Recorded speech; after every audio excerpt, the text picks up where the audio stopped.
Hey, what's up, guys? Chris here, Mother and Son Real Estate. So it's been a crazy year. We all know 2020 has been nuts. Coronavirus shut down the economy, shut down the nation, reopened, and now the election drama. It's really crazy, right? But I just thought, look, we're in the middle of November right now, and I wanted to give you guys a quick little rundown of what's taken place with real estate in 2020, right? So I'm showing you here the last 2 years. So you see at the bottom of the graph here, it shows January 2019. I got this data from MLS reports. So these are all closed listings in Southern California, LA County, North Orange County. So South LA County and North Orange County. So it's kind of the pocket that we work. So 2019 January all the way up to, it actually goes up to the end of October 2020.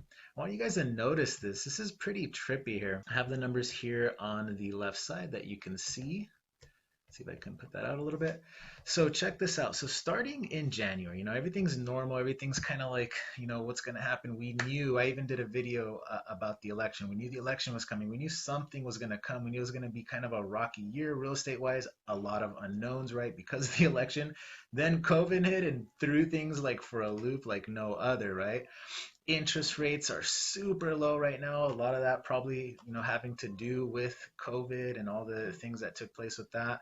But what happened, guys? See, interest rates were already low. I remember them being in the high threes, 3.875, something like that, the beginning of the year and towards the end of 2019. And now they're like 2.875, 2.675. I mean, we've never seen rates this low. I've been in the business for going on 17 years now. Never seen interest rates this low in my life. So it's pretty crazy. I actually don't think they've ever been this low, to be honest, going back for years. So check this out, guys. So let's look at January 2009 or 2020. Okay, we're at January 2020, 719,000 was the average. Check out what the average is now.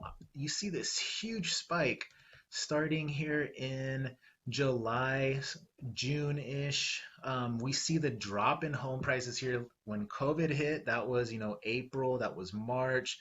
You kind of start seeing it fold over right here, which is crazy. And then a huge tank, right? We basically were shut down. At first, real estate was a non-essential business, believe it or not. We couldn't do business. We couldn't send an appraiser out. We couldn't send inspectors out. We couldn't go inside and outside of houses, like in and out. We couldn't go as we please. And still, to a certain extent, we can't really do that. So a lot of crazy things taking place, adjusting of the business and how we run the business in a real estate sale. So properties just tanked, right? Just went down. But what happened at the same time, interest rates were going kind of crazy at that time. I remember them being kind of high. You would have to pay just to get a 3.875 interest rate. You were going to have to pay like 2 points. I mean, it was pretty unstable. We didn't know what the heck was going on. But then what happened around, June as we started opening up, July. Look at what happened here. Look, May, boom. May was the lowest point. May being 696,000 was the average. Then we have June, boom, starts to go up. There's June right there, 736, right? Then keeps going up. July, just like a huge spike, continuing go up. Then August hits 785. People are starting to feel more and more comfortable buying homes. Interest rates are super low. Everyone's in a frenzy to start buying now. Buy, buy, buy. It was pretty crazy. I even personally bought a home I put an offer in August, right? Late August or so. And so I was even shopping for homes in August because it was such an intense market. Everyone wanted to take advantage of the interest rates. And even now, okay, we're in October. Even now, today, we just opened escrow on a new home that we had for sale. We've been closing multiple homes throughout September and October. And look at average price for October. It peaked 844,624. This is literally the highest point. If I were to be able to move this graph, let's go back, 10 years or so, this would be the highest point. We're literally at the highest point that the market has been in our local market area. So home values are high, but you know what it is? I was thinking about this. The average home price that the buyer, the average, first time home buyer probably a year ago, okay, the average first-time homebuyer price point was about 550, 575. That was when interest rates were in the high threes. But what happened? Interest rates went down, right, to 2.875 and lower. So what took place now, the average first-time home buyer price now shot up. Now we're talking like 675, 700, 715, 650, between 650, 715. Believe it or not, that is first-time home buyer price points, right? Those are first-time home buyer price points. So it's pretty crazy. What happened really is that interest rates caused the market to shoot up. So right now, guys, there's a lot of, uncertainty with, who's going to be president, all the chaos and all the stuff that's taking place.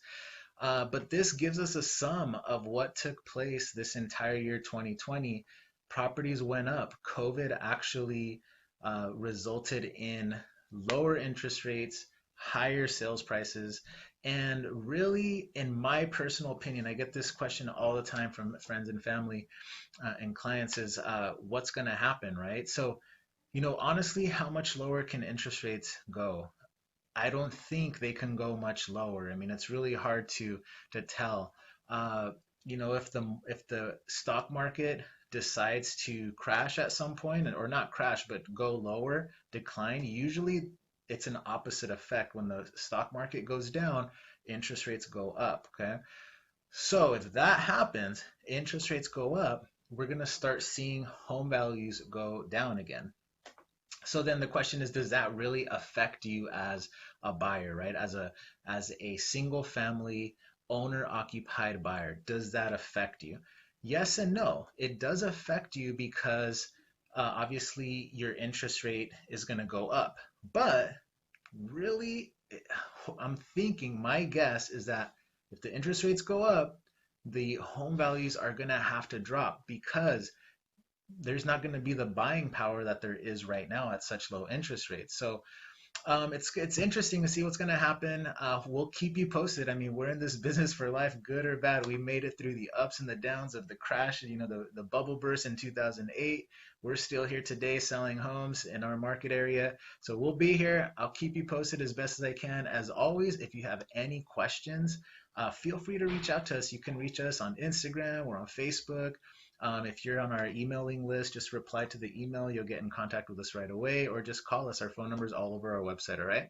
Mother and son real estate. God bless you guys. Wishing you the best as we wrap up 2020. All right, talk to you guys soon.